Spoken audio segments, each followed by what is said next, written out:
গরম গরম ভোগের খিচুড়ি আর তার সাথে বাঁধাকপির ঘন্ট, দারুণ লাগে না?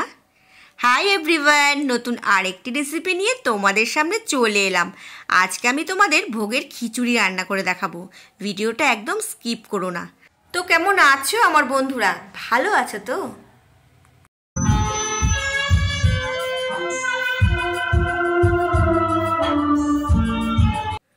200 গ্রাম মুগ ডাল নিয়েছি আর নিয়েছি 200 গ্রাম কামিনী ভোগ চাল। চাল আর ডাল তোমরা সমান নেবে। আর আমি দুটো বড় সাইজের টমেটো টুকরো করে কেটে নিয়েছি।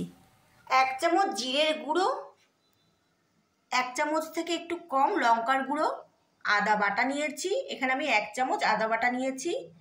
আর আমি নিয়েছি হলুদ গুঁড়ো 1 চামচ। এই গুঁড়ো মশলাগুলো আর আদা বাটা আমি জলে গুলে কিছুক্ষণ রেখে দেবো। তো আমি এর মধ্যে জল দিয়ে দেব।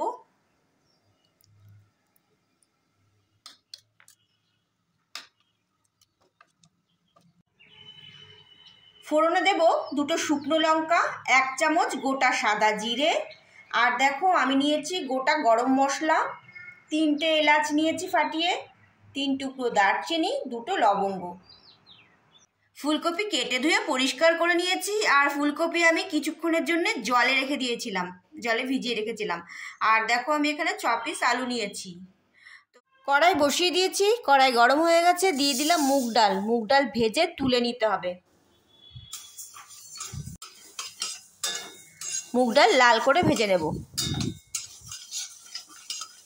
মুগ ডাল লাল করে ভেজে নিয়েছি।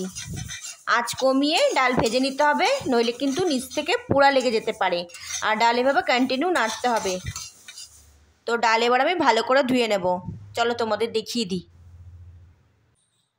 মুগ ডাল নিয়ে নিয়েছি একটা পাত্রে, আর আমি চাল নিয়ে নিলাম। এবার আমি ডাল আর চাল খুব ভালো করে ধুয়ে পরিষ্কার করে নেব।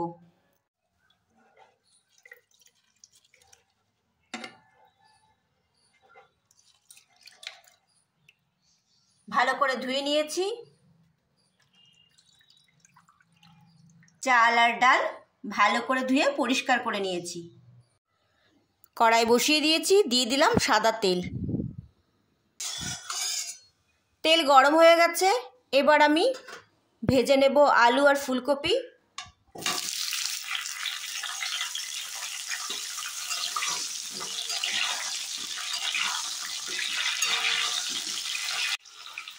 দিয়ে দেবো স্বাদ অনুসারে নুন।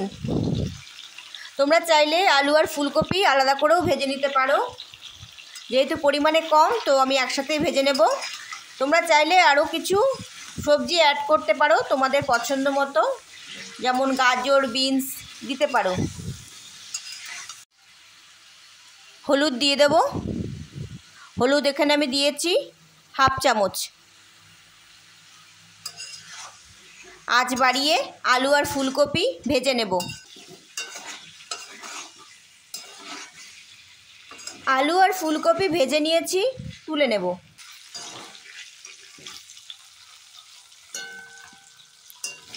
ফোড়নে দিলাম 2টো শুকনো লঙ্কা, গোটা গরম মশলা, আর দিয়ে দেবো গোটা সাদা জিরে, তেজপাতা দিয়ে দেব। এখন আমি গ্যাসের ফ্লেম মিডিয়াম টু লো রেখেছি। ফোড়ন থেকে সুগন্ধ বেরিয়ে এসছে। এবার আমি যে মশলা পেস্ট করে রেখেছিলাম দিয়ে দেব।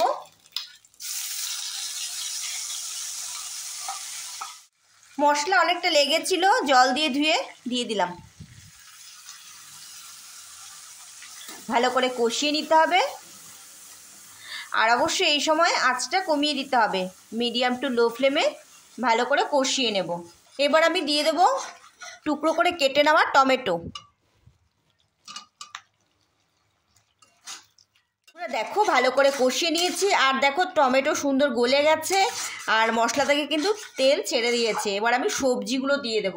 সেই আলু আর ফুলকপি দিয়ে দিলাম। আলু ফুলকপি দেওয়ার পর কষিয়ে নেব কিছুক্ষণ।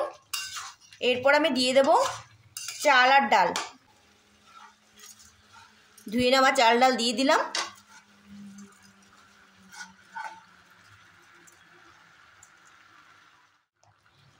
দিয়ে দেব স্বাদ অনুসারে নুন।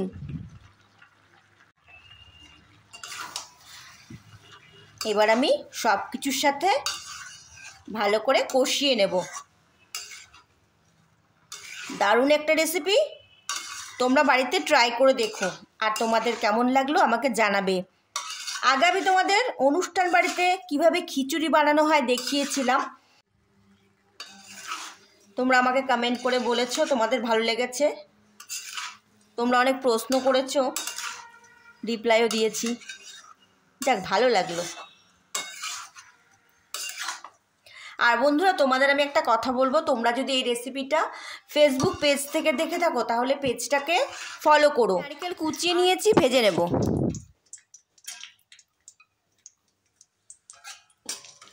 ভেজে নিয়েছি। তোমরা যখন ফোড়ন দেবে তখন নারকেল দিয়ে দেবে, নারকেল কোচানো দিয়ে তোমরা লাল করে ভেজে নেবে। আর তোমরা যদি চাও কাজু কিশমিশ দিতে পারো, এই সময় দিয়ে দেবে, দিয়ে হালকা ভেজে নেবে। কাজু কিশমিশ দেবে কখন, যখন নারকেল লাল করে ভেজে নেবে তারপরে দেবে যদি দিতে চাও। তো নারকেল লাল করে ভেজে নিয়েছি। আর ওই কড়াইটা যেহেতু ছোট, ওই কড়াই আটবে না জল দিলে, তো এবার আমি ওই কড়াই থেকে এই কড়াই ঢেলে নেব।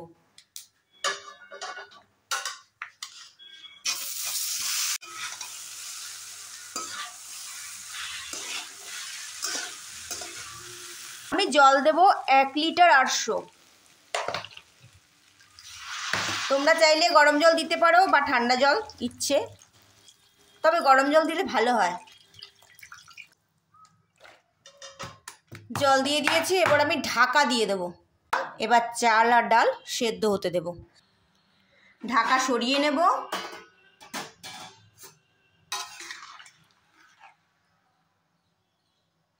এখন আমি গ্যাসের ফ্লেম মিডিয়াম রেখেছি, ঢাকা দিয়ে দিলাম। ঢাকা সরিয়ে নেব।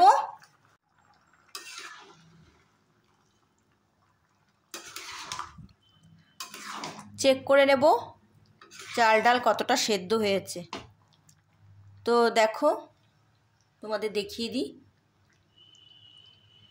চাল আর ডাল সেদ্ধ হয়ে গেছে। এখন আমি আঁচ বাড়িয়ে দিলাম। এর মধ্যে কিছুটা নুন লাগবে, তো আমি নুন দিয়ে দেব। নুন ছড়িয়ে দিলাম, দিয়ে দেব চিনি, দিয়ে দিলাম 1/2 চামচ চিনি। আমার রান্না কমপ্লিট হয়ে গেছে। আর আলু সুন্দর সেদ্ধ হয়ে গেছে। আর ফুলকপি সেদ্ধ হতে তো সময় লাগে না বেশি, তোমরা জানো। এবার আমি ছড়িয়ে দেব ঘি। ঘি ছড়িয়ে দিলাম। আর তোমরা না খিচুড়ি একটু পাতলা রাখবে, কারণ ঠান্ডা হয়ে গেলে আরও ঘন হয়ে যাবে।